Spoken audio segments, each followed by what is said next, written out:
checkered flag in the air. And he's going to house it. It's amazing. Absolutely amazing.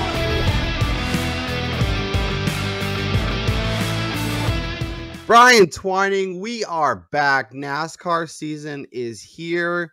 It took a little while. We did have to take a little bit of a break, but we are back. It is race week. It's Daytona week. I could not be more excited. Yeah, like you, we've talked about this numerous times off the air. I'm as excited about the Daytona 500 as I was for the Super Bowl. It's like a completely different feel for me. Like, I've never experienced this before, to where a football game is taking the backseat. I mean, the biggest football game is taking a backseat to a race where cars go around in circles. Or though I used to say, NASCAR has fully engulfed me in terms of my attention, my fanhood, my love for the sport. So I am extremely excited to dive in to this first race and NASCAR Super Bowl. Me too. Absolutely. The Clash was a nice little appetizer. Got to see a little bit of the cars, got to see the drivers back on TV. We talked a little bit about it, but my God, Fox's coverage as opposed to NBC's, it's just like night and day. And it's so frustrating that we get stuck with the worst coverage when the races matter most. It's kind of crazy because that topic is so polarizing, because you do have a group of people who would prefer NBC's coverage, mainly because that they seem to not go to commercial at the most inopportune times. Although, in my opinion, we shouldn't have commercials during live racing of a NASCAR event. They need to implement some soccer style advertising where the advertiser pays for a little window to pop up or some crap. So that way we get to see them pitting. We get to see them running under caution. We get to hear the radio calls. Because it's continuous action, it would be like going to commercial during a hockey game when there's no stoppage. I don't really understand why they continue to do that. That's fair. I just the announcing crews and the pit crews and the people that are actually like calling the race and describing it, I just think they're so much better. I agree with that. I like Mike Joy. He's but you know, it's very polarizing for lots of people. So, but it is race week. We are here to talk the Daytona 500. Obviously, our schedule is going to be off a little bit just because of Daytona race week with all the duels and everything. It kind of messes up everything. So we are here today. We are recording this Saturday before the Super Bowl. Our DFS and final bets will be coming. We'll record it Friday, so it'll be in your feed Saturday. So you have all day Saturday to catch it, as well as Sunday morning. We will be hopefully joined by a special guest, which we're very excited about, to break down the 500. And then starting next week, we'll be back on a regular schedule. We record Wednesday. It'll be in your feed Thursday morning. And then we record post-qualifying once all the odds have been refreshed and put back up. And then usually in your feed early Sunday morning. So get up Sunday morning, get ready for the race with us, and then jump in and hopefully a good 3.5 hours of excitement and fun and all that good stuff. But Brian, let's not wait any longer. Let's jump in and let's talk some odds, because it's 500 week and I'm very excited. So we're going to hop on over to Action Network. They have a nice little grid here for us to run through.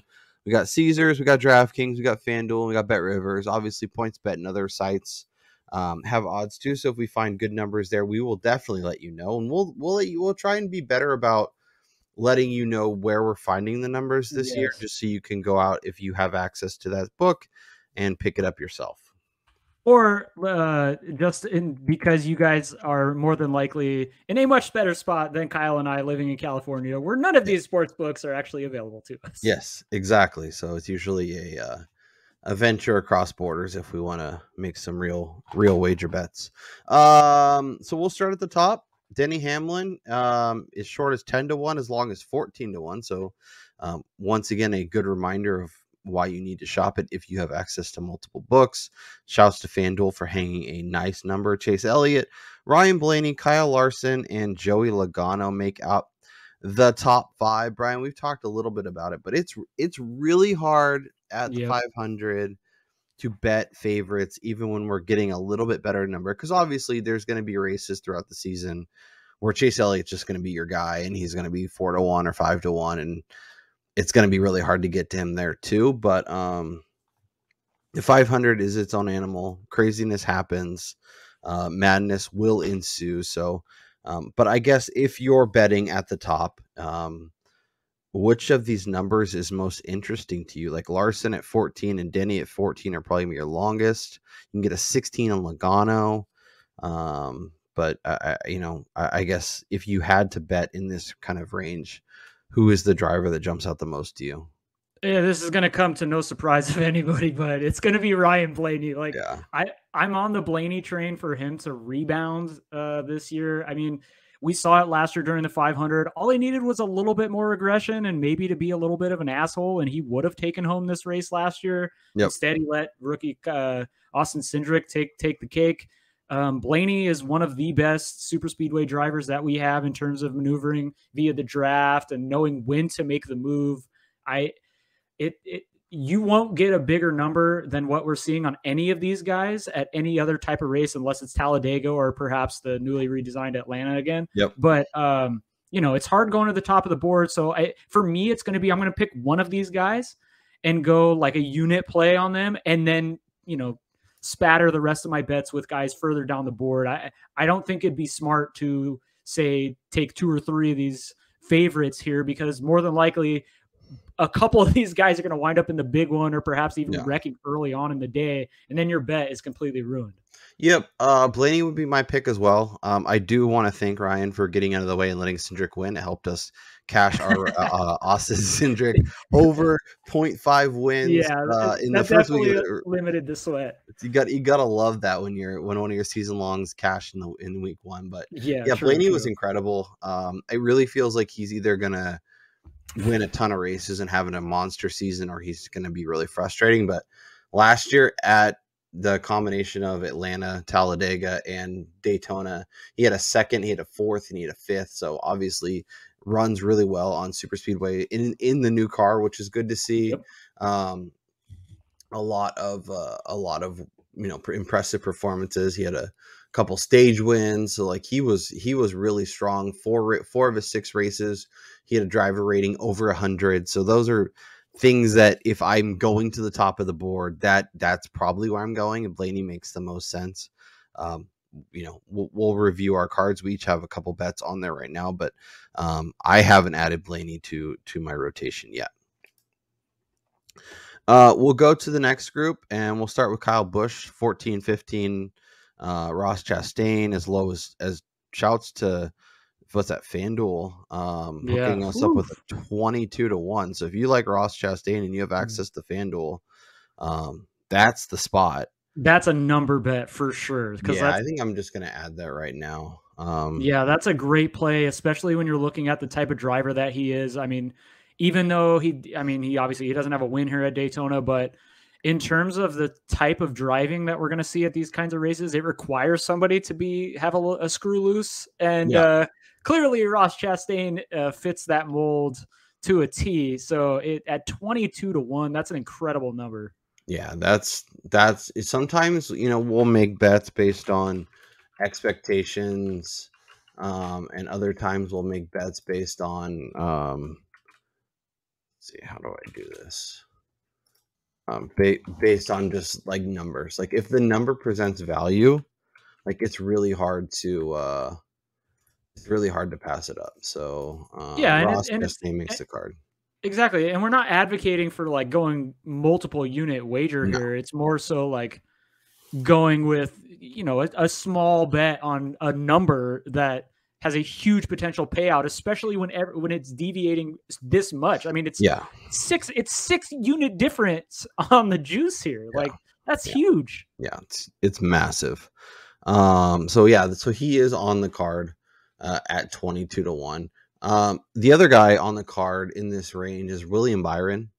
We talked a little bit about him last year and kind of his ups and downs and kind of all over the places, but had a win at a super speedway, had some accidents, had an accident in 3 of his 6 super speedway races. Pretty familiar, but this is just a guy who I expect to be more consistent this year, to have a few wins. And this is just a good spot with a good number that I'm willing to jump in. Yeah, again, FanDuel giving you a fantastic number here. Yeah, shouts to FanDuel for all the extra juice, because we're getting a better number than we probably should. Right. Yeah.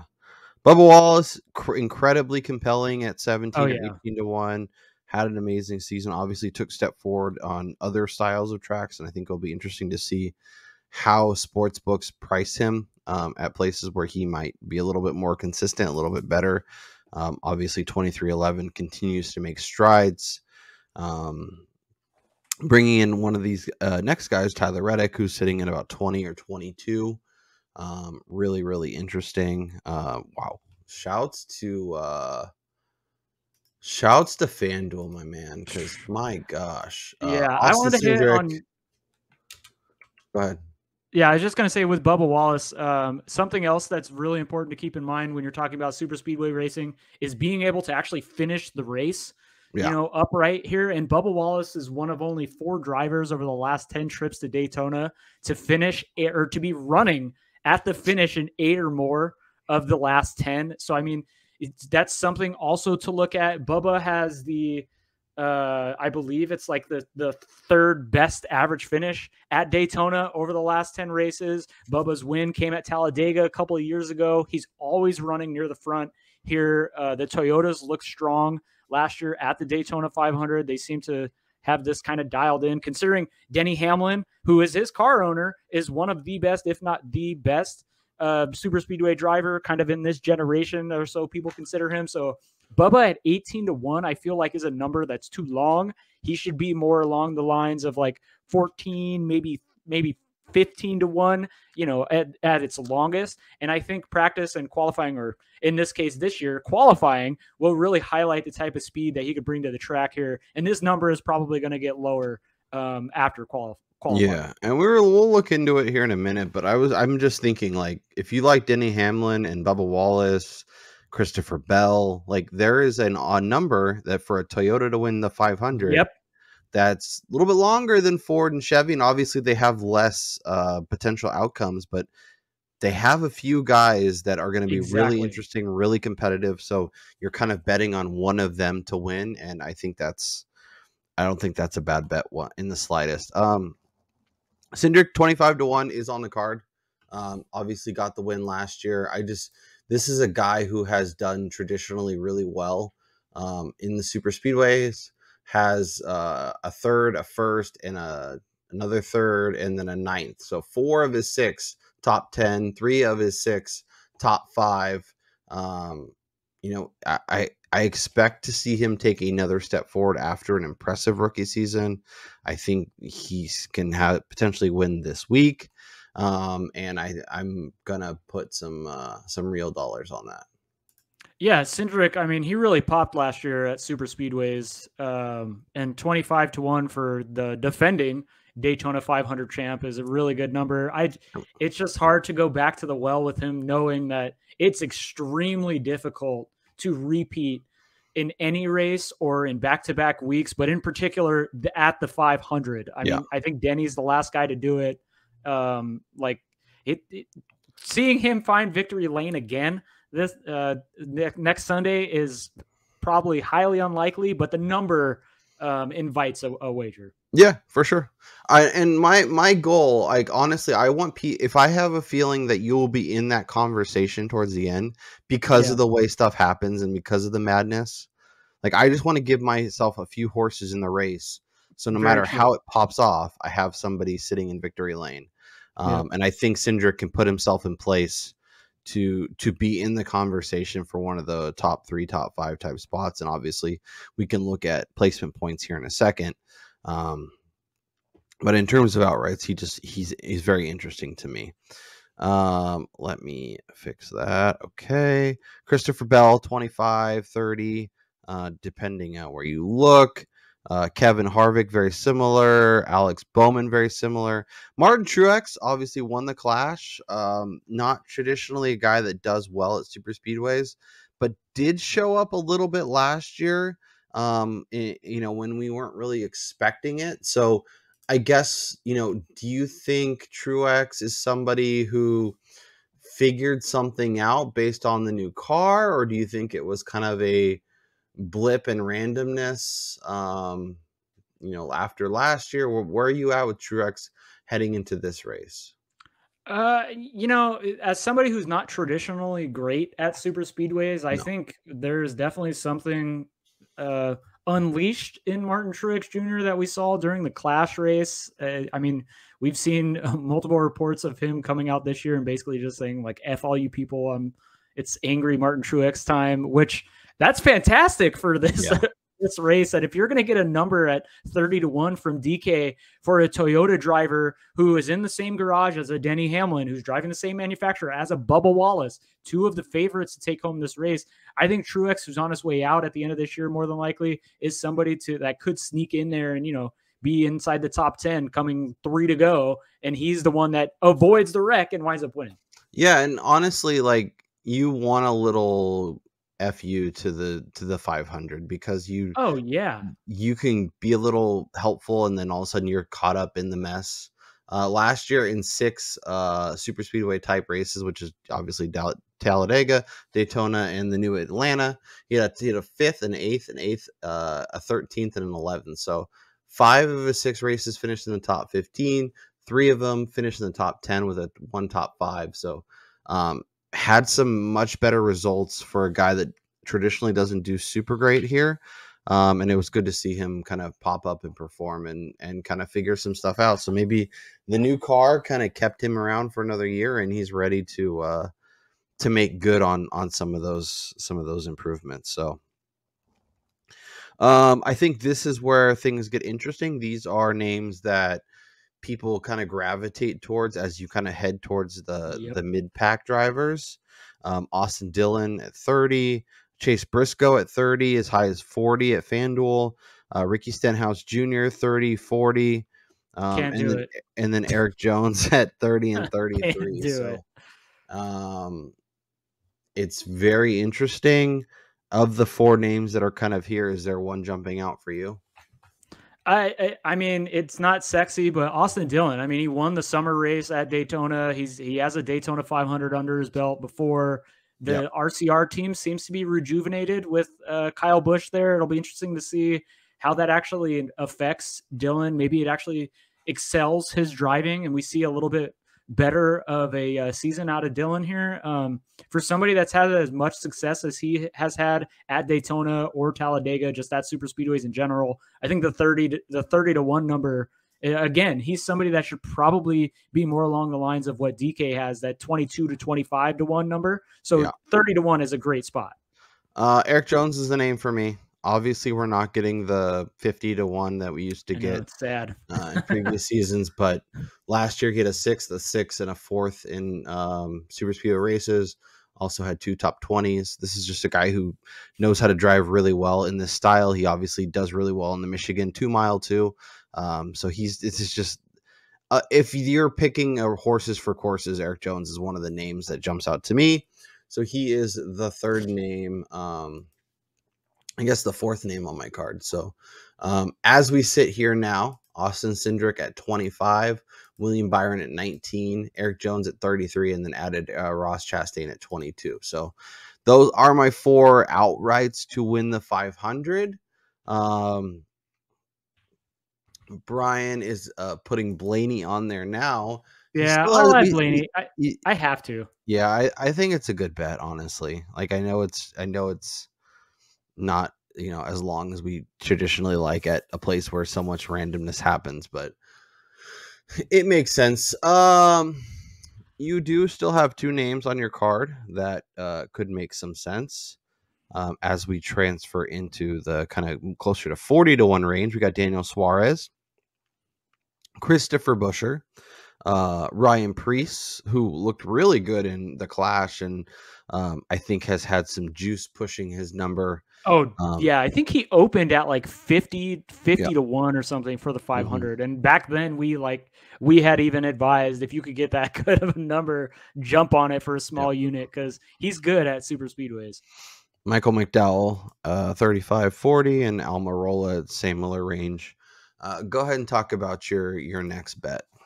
Yeah, I mean, I don't know if I'm a victim of my own love, but Chris Buescher, 40-1. I mean, that's a huge, that's 25% more juice than you're getting at any other sports book with him listed at 30-1 everywhere else. Buescher is one of 4 drivers to finish on the lead lap in 6 of the last 10 Daytona races. Buescher has multiple runs of finishing inside the top 3. If you count, I believe it was the summer of 2021 where he wound up being DQ'd, where he finished runner-up.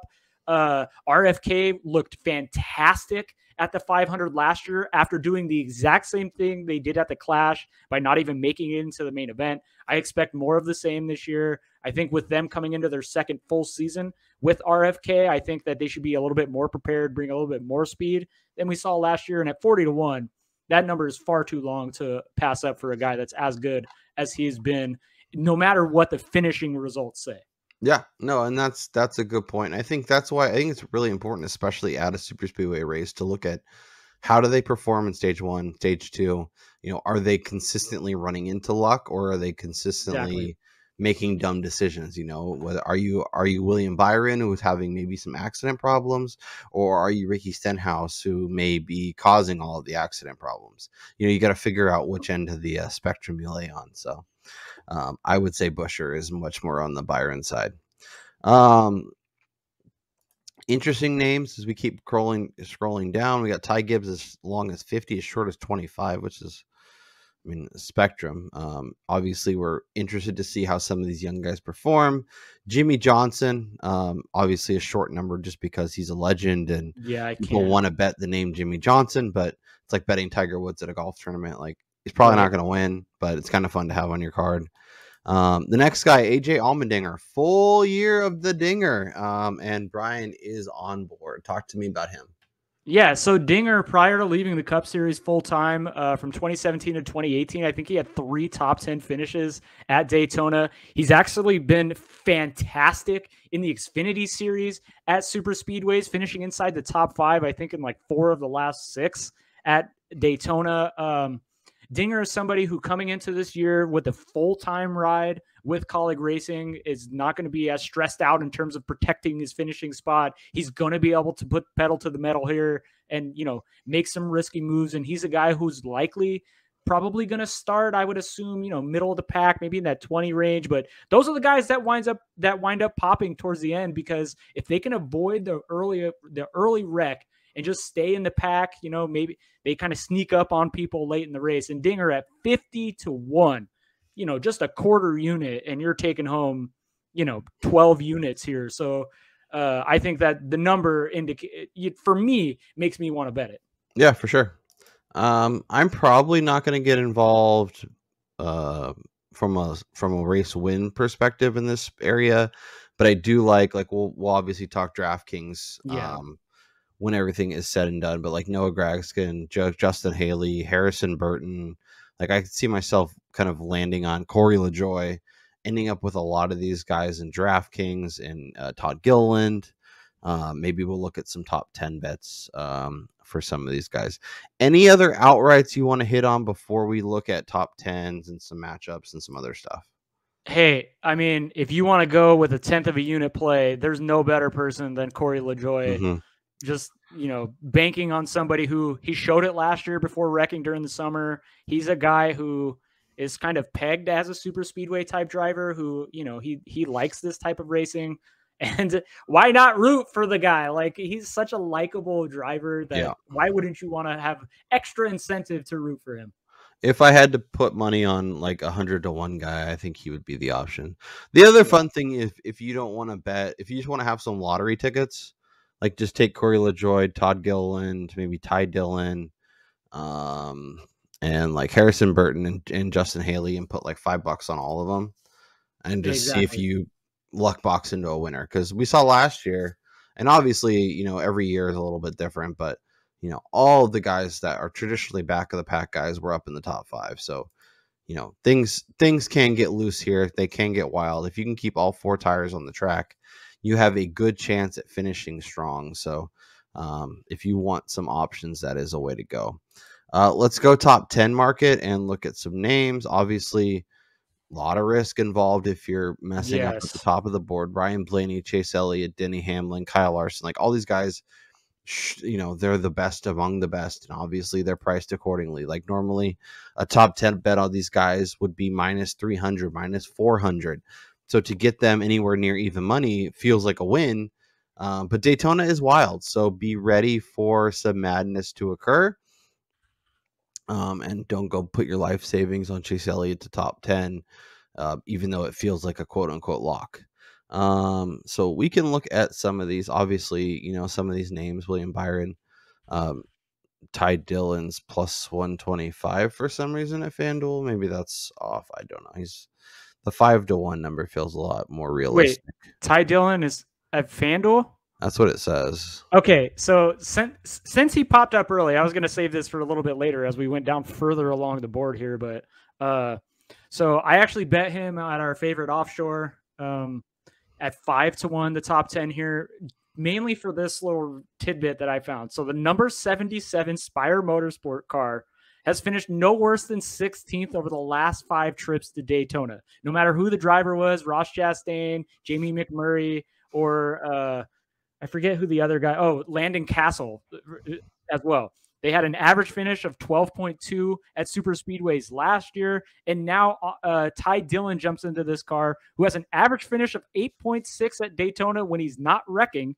and at 15.2 at Talladega over the last 10 trips there. So this is a guy who performs the best that he does at super speedways, driving a car.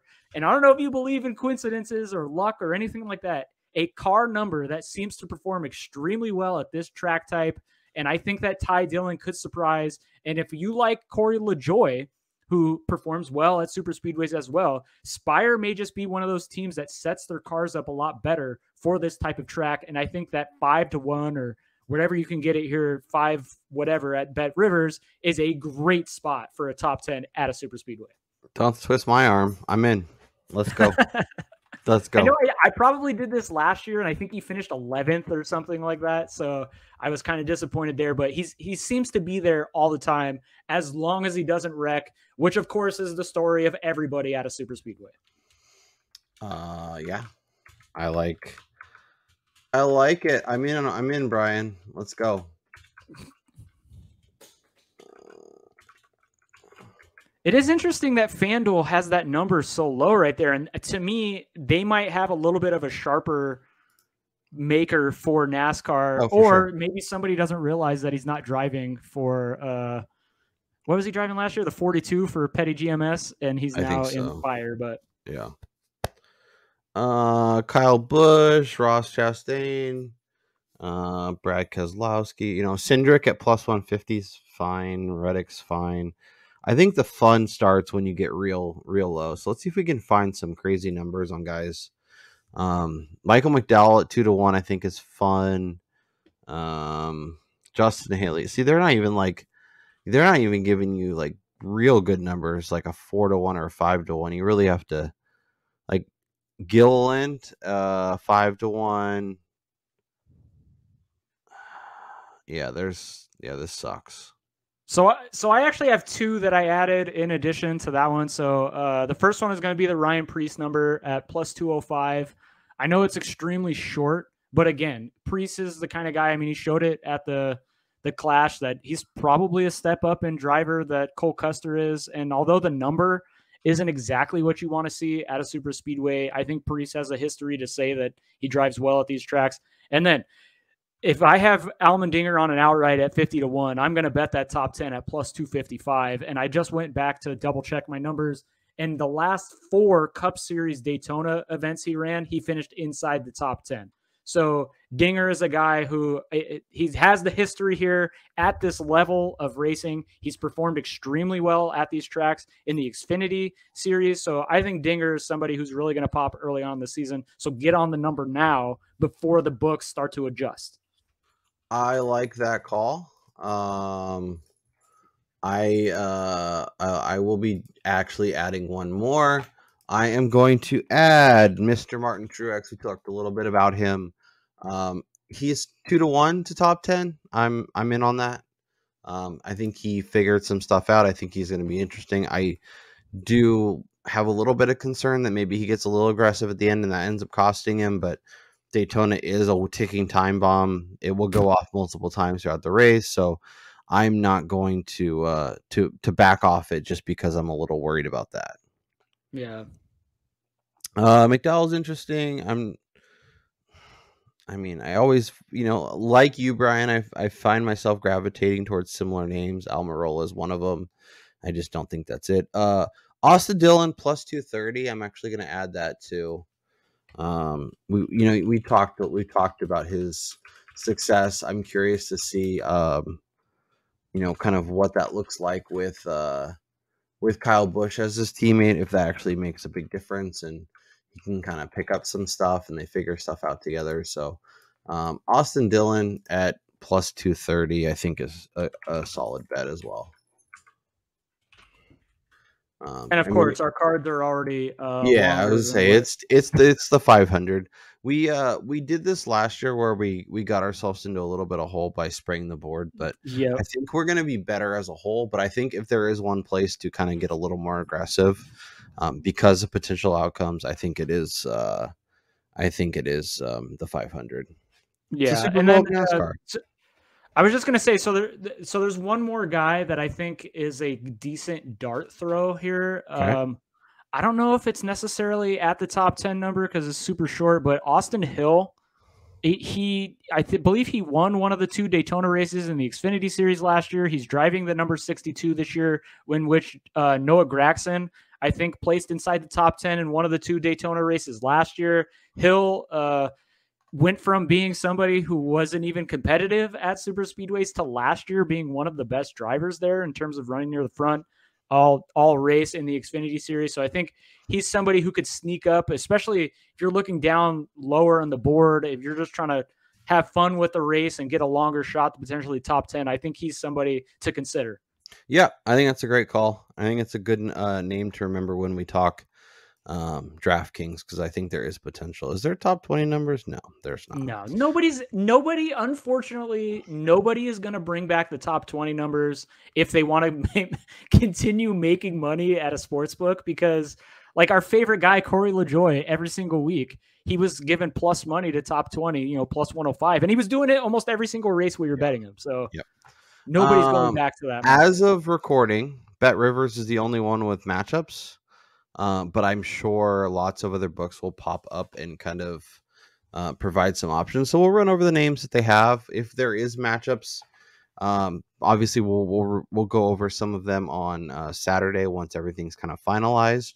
But wanted to run through a few of these before we get out of here. So we have Logano versus Kyle Larson, basically even. Tyler Reddick versus Kevin Harvick. I like Reddick, but I think more of a season-long prospect than just this week.